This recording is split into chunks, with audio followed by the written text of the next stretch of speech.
Anta syamsun, anta badrun. Ulah sok dipupusingkeun daka begeus ditakdirkeun mun memang bagian anjeun pasti datangna ka anjeun. Kitab Al-Qur'anu Agung nyaangan ka jalma luhung nyarios Allah nu agung rizki kabehan ditanggung. Teu aya rizki nu hirup manusia jeung makhluk hidup angin rizkina dicukup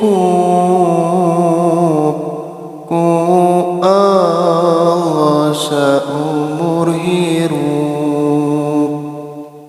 Sing ridho kana bagian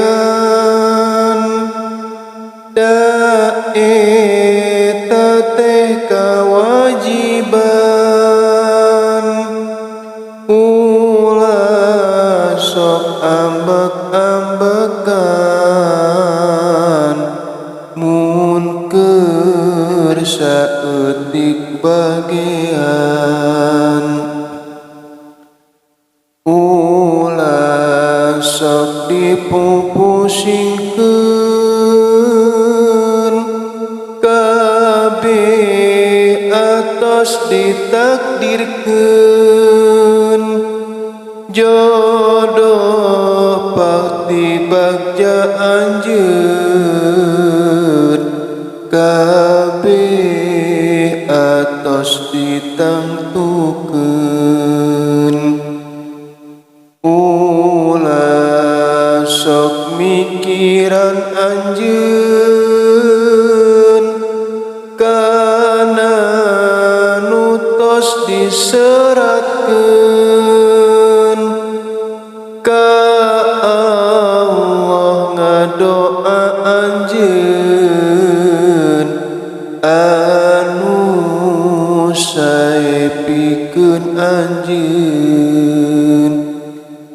Ulah sok dipika sedih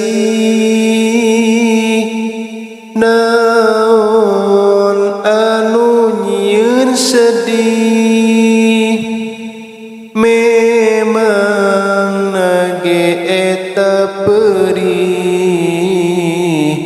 supados anjeun teu merdih. Baheum ku anjeun kaperih sumputkeun eta kasedih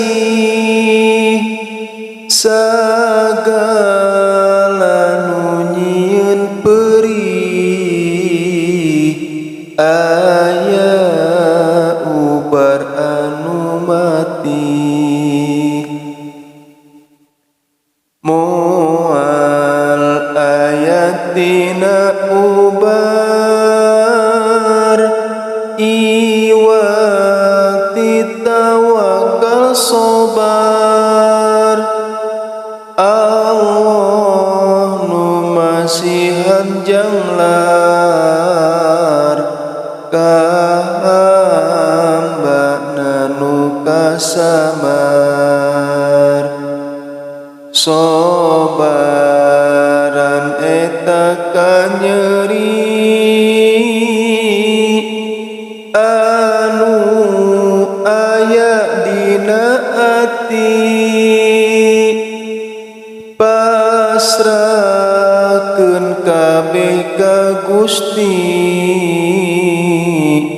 ka Allah nu Maha Suci. Anjeun sing bisa nyumputkeun naon nu pisedieun, anjeun sing bisa nempokeun naon anu pibungaheun. Sanggakeun eta sadaya ka Gusti Allah Ta'ala, eta nu langkung saena tibatan anjeunna langsa. Naon nu tos dialaman eta janten pelajaran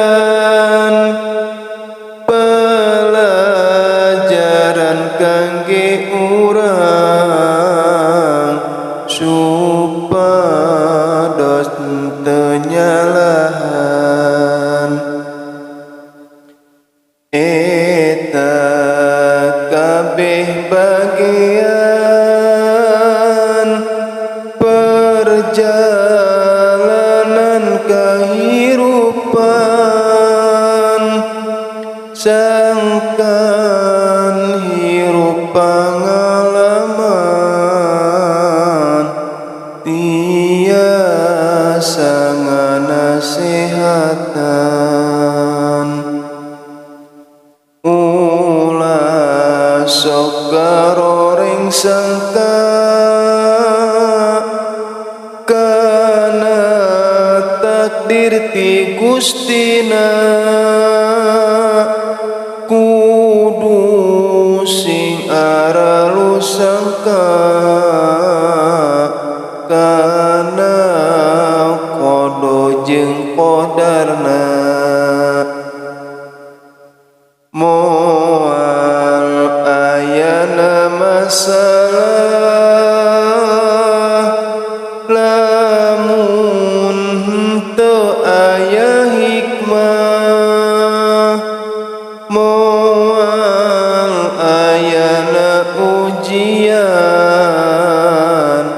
pasti aya kabagjaan.